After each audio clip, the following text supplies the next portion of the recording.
As you're well aware, we as a nation have made great strides in the area of vehicle safety and protection. Our efforts have made vehicles safer with the advent of safety belts, child restraint devices, vehicle engineering, and safety reporting standards. These contributions have reduced motor vehicle-related injuries and deaths in countless accidents. We've even made strides in improving our school buses by establishing standards for body joint strength, which requires the strength of the body panel joints in school buses to reduce the deaths and injuries due to structural collapse of the vehicle during an accident.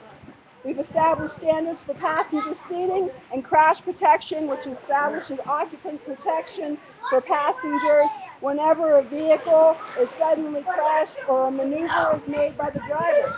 But our nation has yet to ask our school buses to require child restraint systems. Well, we've already established in 2008 a federal law that requires small buses under 10,000 pounds to have safety belts. We have no criteria for our larger buses. This is unreasonable since most children ride large school buses every day.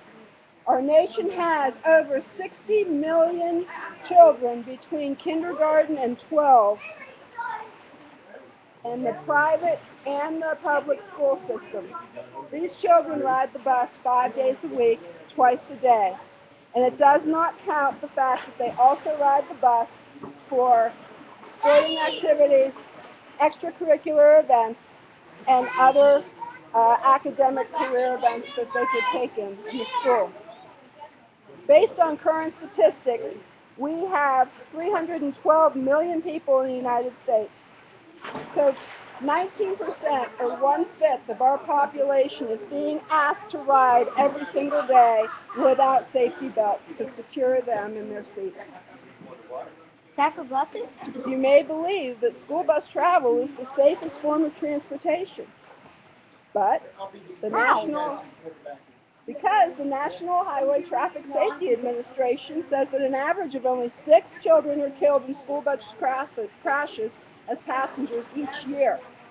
It's much smaller than the figure of 42,000 people killed annually in other types of traffic crashes. However, these statistics are simply not the case. They're faulty in their calculations, and they do not account for any accidents that occur other than the initial transportation to or from school. Pediatrics magazine reported that an average of 17,000 injuries requiring hospital treatment each year are in fact due to school buses. This is double the government reports. In 6 accidents alone last year, there were 177 injuries and 75 deaths which occurred because the buses were not going to or from school. They were not counted in the national statistical average. We have no comprehensive reporting system. This is done state by state, or it could be done district by district, but no national reporting system exists because the state mandates the school busing system and not the federal government. Currently, only a handful of states are taking this responsibility seriously.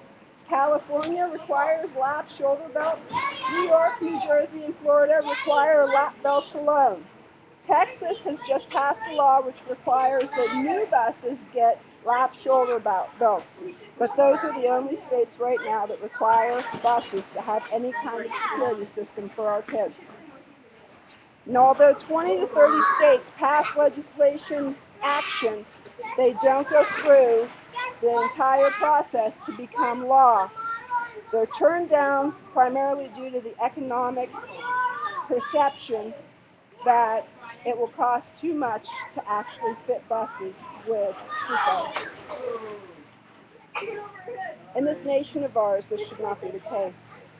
With our resources that our nation so fervently protects on a daily basis, no resource can be more valuable than our future generation of children.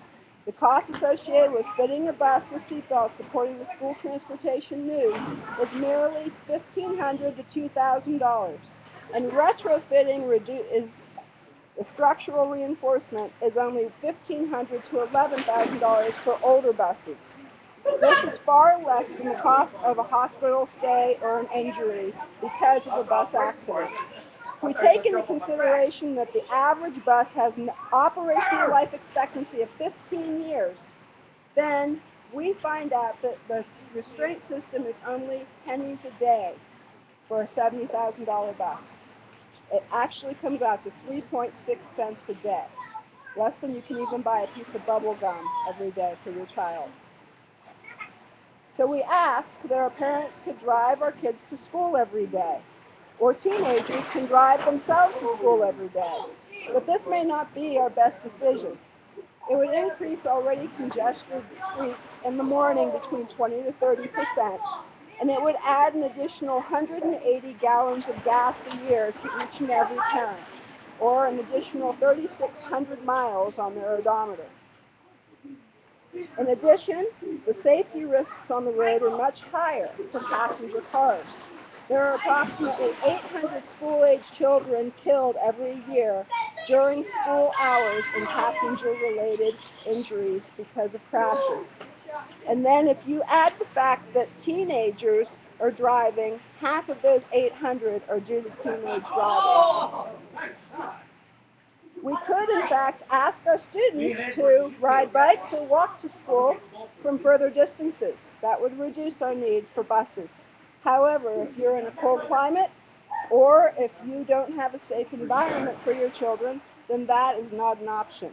There are also many children who are simply not capable to be independent enough to walk or ride to school on a daily basis.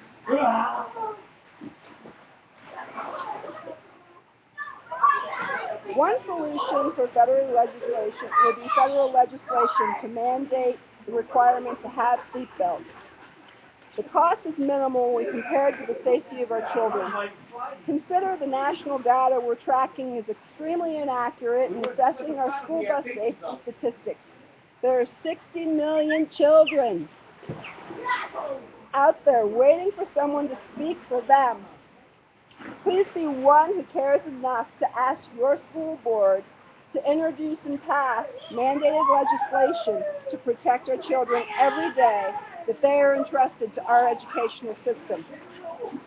Find the time in your already busy schedule to attend school board meetings and be heard so that all future generations can know who is protecting them. Woo-hoo! Good job.